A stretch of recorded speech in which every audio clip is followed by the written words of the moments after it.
Black Death. We all still remember the fear of COVID-19, the empty streets, the masks, the invisible enemy that turned our daily lives upside down. For a moment, the entire world stood still. But if COVID-19 was a storm, then the Black Death was the end of the world. Between 1347 and 1351, Europe faced a terror beyond imagination. In just 4 short years, nearly half of its population vanished. 50 million souls consumed by a plague that seemed unstoppable. Bodies piled up faster than they could be buried. Bells tolled endlessly for the dead. Families were torn apart in days. Priests, kings, peasants, no one was spared. To the people of the Middle Ages, it felt like Judgment Day. Towns went silent. Faith crumbled. Fear spread faster than the disease itself. This is not just the story of a pandemic. It is the story of how death reshaped an entire civilization. This is the Black Death, Part 1, Before the Storm. In the early 14th century, Europe was a land full of contradictions. It was a continent alive with trade, ideas, and growth. Yet at the same time, fragile, malnourished, and vulnerable. The Black Death did not emerge in a vacuum. It erupted in a world already teetering on the edge. The century had begun under a dark shadow. In the years 1315 to 1317, Europe endured what became known as the Great Famine. Heavy rains drowned the crops, harvests failed, and millions starved. In towns and villages, people scavenged for roots, bark, even the flesh of the dead. Chroniclers of the time recorded mothers abandoning children and entire communities withering away. This famine scarred a generation, leaving the population weakened, their bodies and spirits already broken before the plague ever arrived. By the 1320s and 1330s, Europe had begun to recover. Trade routes flourished. Merchant ships carried spices from the east, silks from China, and grain across the Mediterranean. The great cities, Florence, Venice, Paris, London, swelled with people, buzzing with markets, workshops, and churches. But this prosperity came with danger. Overcrowding made disease inevitable. Narrow, filthy streets stank of waste. Livestock shared space with humans. Rats thrived in this environment, invisible harbingers of what was to come. At the same time, Europe was consumed by conflict. In 1337, the 100 Years' War erupted between England and France. Armies marched across the continent, burning villages, uprooting peasants, and spreading hunger. Soldiers, mercenaries, and refugees moved constantly, mingling populations that once remained isolated.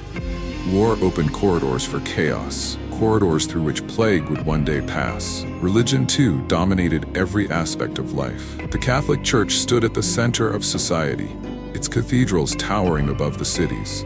People turned to faith for every answer, for famine, for war, for the cycles of life and death. Yet beneath this devotion lurked anxiety. The famine had been seen as punishment from God. When storms or earthquakes struck, many believed they were signs of divine wrath. The 14th century was already an age of fear, an age where the line between faith and terror was thin. And then there were the trade networks, stretching like veins across Europe and Asia. The Silk Road linked distant empires. Genoese and Venetian merchants sailed across the Black Sea, carrying wealth and goods. But along these same routes traveled something else, something no one could see, carried in the blood of fleas on the backs of rats. In hindsight, it seems inevitable. A weakened, malnourished population. Cities overflowing with people and waste. Wars that tore down borders. Faith shaken by famine and fear, and the arteries of trade pumping endlessly between continents. All of these threads were already in place. All they needed was a spark. That spark would arrive in the 1340s, in the port cities along the Black Sea, where East met West. No one in Europe could have imagined what was about to descend upon them. But the stage had been set. The conditions were perfect. Death was waiting just beyond the horizon. Part 2. The Spark and the Spread. The spark that would ignite Europe's nightmare came in the 1340s, along the shores of the Black Sea. In the bustling port of Kaffa, a Genoese trading outpost in Crimea, merchants from Italy met warriors from the east. It was here, in 1346, that war and plague collided in a way that would change the course of history. The Mongol army had besieged Kaffa, determined to reclaim the city from the Genoese. But as the siege dragged on, something far deadlier than arrows or swords struck the Mongol camp: disease. The plague tore through their ranks, leaving soldiers writhing in agony. In a grotesque attempt at vengeance, chroniclers tell us that the Mongols catapulted the bodies of their own plague-ridden dead over the city walls. The defenders of Kaffa, already starving, now faced a far more terrifying enemy. Rats and fleas carried the invisible terror into the city, and from there, onto the ships that would sail back to Italy. By the autumn of 1347, merchant galleys limped into the harbors of Messina, Sicily. Those who witnessed their arrival spoke of crews half-dead, corpses piled in the holds, and a stench of decay that preceded them ashore. Within weeks, the plague was spreading through Sicily and across to the Italian mainland. Genoa and Venice, proud jewels of the Mediterranean, found themselves at the mercy of an unseen executioner.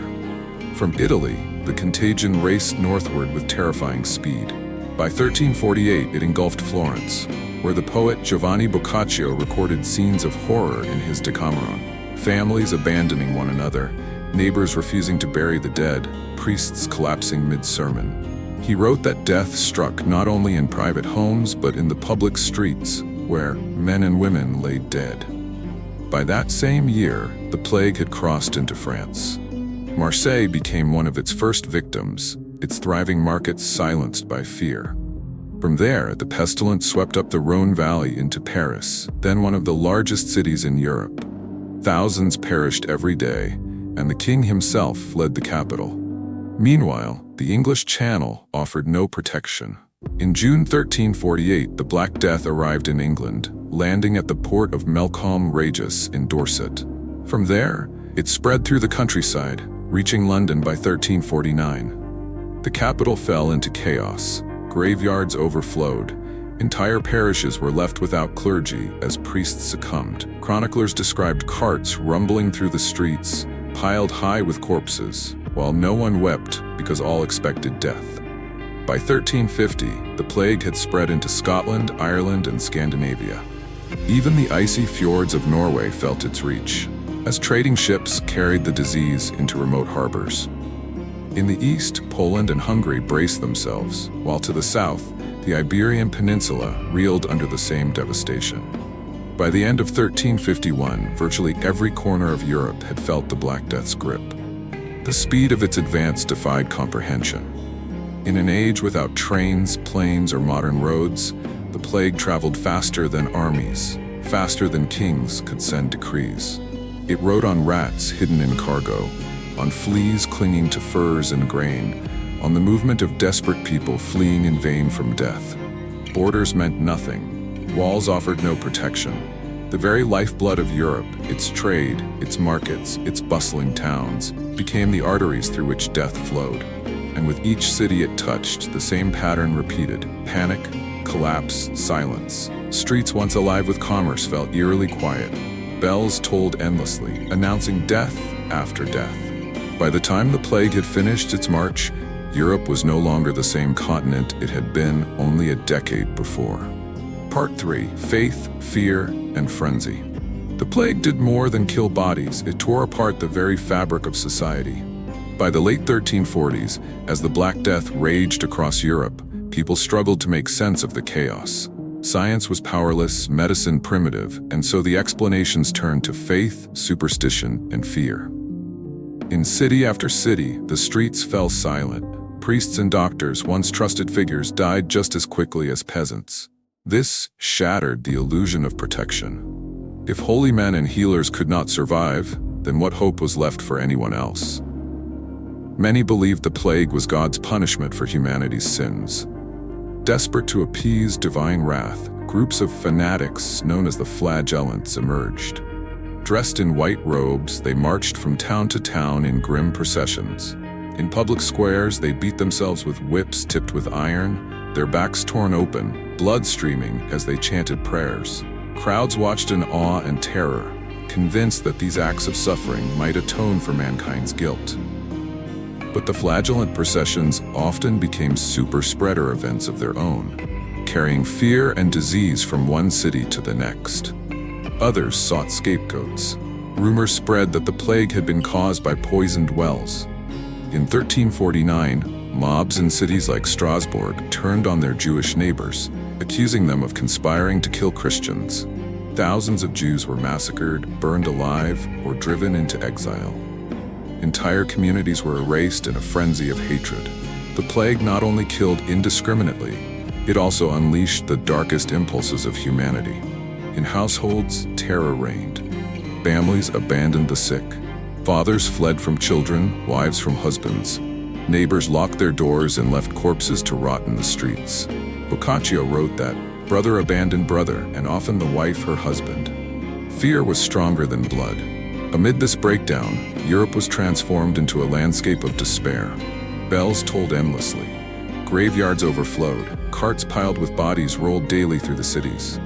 Faith faltered, trust collapsed, and suspicions spread like wildfire. Dark chapters like this remind us how fragile society can be when fear takes over. If you want to continue uncovering the shadows of history with us, consider subscribing now. Together, we will keep exploring what the past tried to bury. Yet even as fanaticism and violence spread, there were moments of quiet resignation. Chroniclers described towns where silence hung heavy, as if the world itself held its breath. Survivors wandered through empty streets, their faces hollow, waiting for death to claim them as it had claimed their families and friends. The plague was more than a disease, it was a mirror. It reflected humanity's deepest fears and darkest choices. Faith turned to fanaticism, fear turned to hatred, and death lingered in every corner. Part 4. The Truth Beneath the Shadow. For all the prayers, the processions, and the accusations, the true cause of the Black Death was not divine punishment, nor poisoned wells, nor curses whispered in the dark. It was something far smaller, far more insidious, a microscopic killer that no one in the 14th century could even imagine. The disease was caused by the bacterium Yersinia pestis. Hidden in the blood of fleas, it found its perfect carrier in the black rat. These creatures lived everywhere, on ships, in warehouses, in barns, and in the very streets where people walked. The fleas bit the rats died, and the starving fleas turned to humans. Within days, victims were struck by fever, chills, and vomiting. Buboes, swollen black lumps the size of eggs, rose in the groin and armpits. The pain was unbearable. Death often followed in less than a week. Medieval doctors had no answer. Their treatments ranged from bleeding the patient to covering them with herbs or even applying live chickens to the swellings. Nothing worked.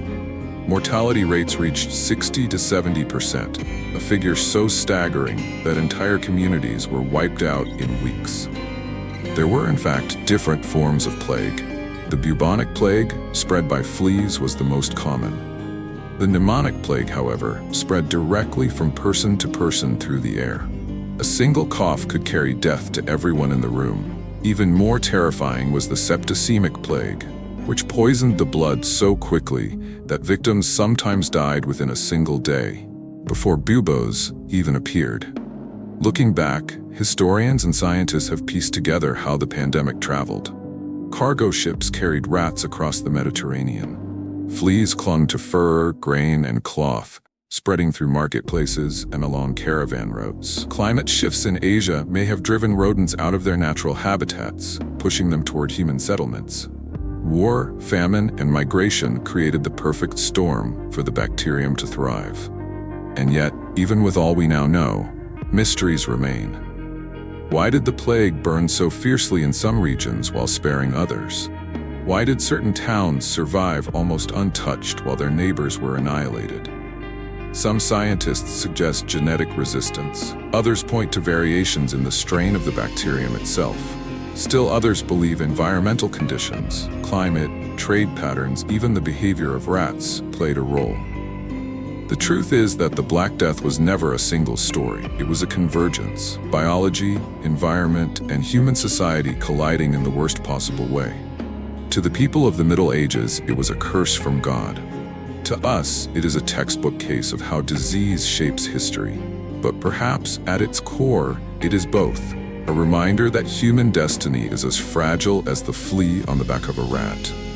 Even today, the shadow of the Black Death lingers. The bacterium Yersinia pestis has not vanished. Isolated outbreaks have appeared throughout history, in China, in India, even in the American West in the 19th and 20th centuries. With modern medicine, plague is treatable, but the ghost of the 14th century still whispers, reminding us how thin the line is between order and collapse. The Black Death was not just a tragedy, it was a warning. A warning carried on the back of a flea, across oceans and empires, straight into the heart of medieval Europe. Part 5. The Legacy of the Black Death. When the Black Death finally loosened its grip by 1351, Europe was no longer the same. The plague had swept away tens of millions of lives, but it also tore down the old world and laid the foundation for something new. Its shadow stretched far beyond the graveyards. It reshaped the economy, society, religion, and even the course of history itself. The first and most immediate effect was economic.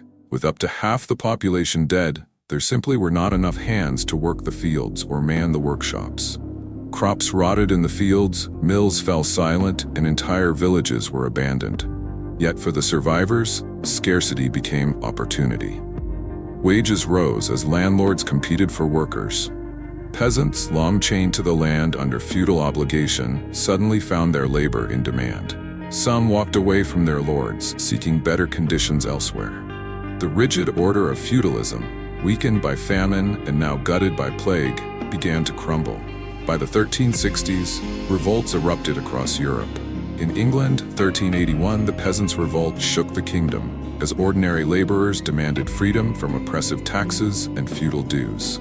Similar uprisings spread in France, Italy, and beyond. Though often crushed, these revolts revealed a new confidence among the lower classes, a voice born out of the ashes of the Black Death. The plague also left its mark on religion. At first, churches overflowed with desperate believers seeking salvation. But when prayers failed, when priests died as quickly as their flock, faith wavered. The Catholic Church, once unquestioned, lost its aura of divine protection. People began to doubt. Seeds of skepticism were planted, seeds that would later grow into the Renaissance and the Reformation. Art and literature reflected this transformation. Murals of the Danse Macabre, the Dance of Death, appeared across Europe, showing skeletons leading kings and peasants alike in grim procession. Writers dwelled on mortality, while artists painted not only saints and angels but also the stark reality of decay. The obsession with death paradoxically gave rise to a renewed appreciation for life, fueling the creativity that blossomed in Florence, Venice, and beyond. Demographically, Europe took centuries to recover.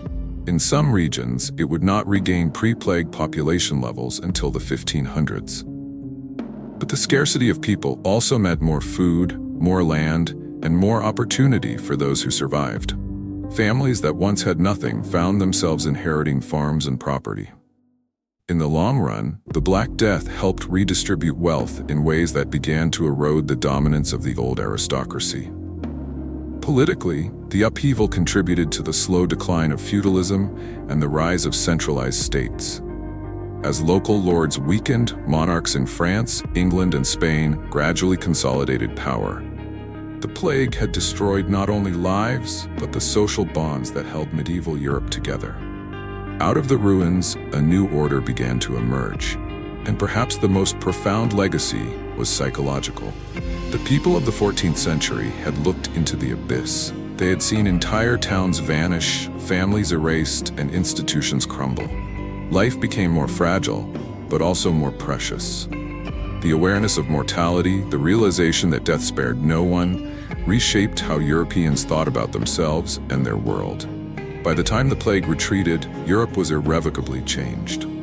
It had endured its darkest hour, and from that darkness came transformation. The Black Death was both a destroyer and a creator. It annihilated the old world and forced the birth of the modern age. When the Black Death finally loosened its grip, it left behind more than empty villages and overflowing graveyards. It left behind a lesson written in blood, that life is fragile and every heartbeat is precious. For the people of the 14th century, death walked beside them every day. No king, no priest, no peasant could escape. And in that shadow, they learned, sometimes too late, that the simple act of living, of sharing bread with family, of hearing laughter in the streets, was the greatest treasure of all. The Black Death reshaped Europe, tore down the old order, and gave birth to the seeds of a new world. But it also reminds us, even now, that nothing is guaranteed. Civilization can collapse, faith can falter, and yet life remains the one gift worth protecting. So we must ask, if the Black Death had never come, would the Renaissance ever have bloomed? Would modern Europe, and perhaps the world itself, have followed the same path? History does not give us clear answers, but it gives us warnings and wisdom. This was the Black Death, the darkest chapter in human history, and yet a reminder of the value of life. Subscribe to Obscure Truths to uncover more forgotten shadows of the past and the lessons they still whisper to us today.